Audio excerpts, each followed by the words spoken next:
loves, welcome back. Actually, just want to start today's video by saying thanks to everyone for all your lovely comments and things recently. I honestly can't believe there are so many people watching these videos, and almost everyone is positive and encouraging and always so ready to share their own experiences and advice. It really means a lot to me, so thank you. Anyway, with that said, the topic of today's video was inspired by the mixed media page I uploaded a couple of days ago, where I created this weird little long-legged deer creature, and it was just really enjoyable to invent something weird and whimsical, so I wanted to carry on experimenting with a few ideas of alien creatures or fantasy animals. And I decided to go ahead and do this next to my insect studies because I just thought they'd be a great source of inspiration.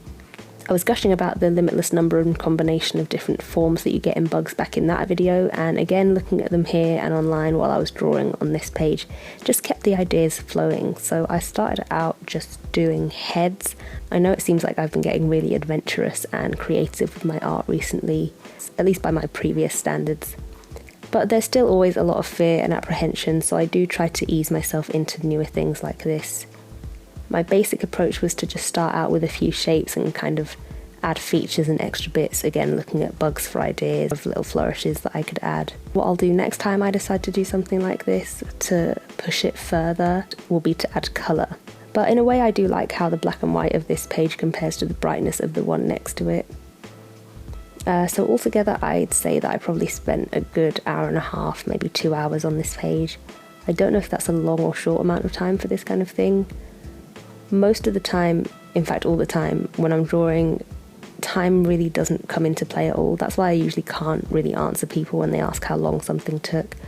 I completely lose track, and what feels like 5 minutes turns out to be an hour, and if it's not going well, what feels like an hour turns out to be 5 minutes. Anyway, so far all the creatures have looked quite alien-y, quite futuristic. With this last one, I wanted to do something a bit more friendly looking and less humanoid-y as well. So I had it on 4 legs, chubby body, round head, some slender ears.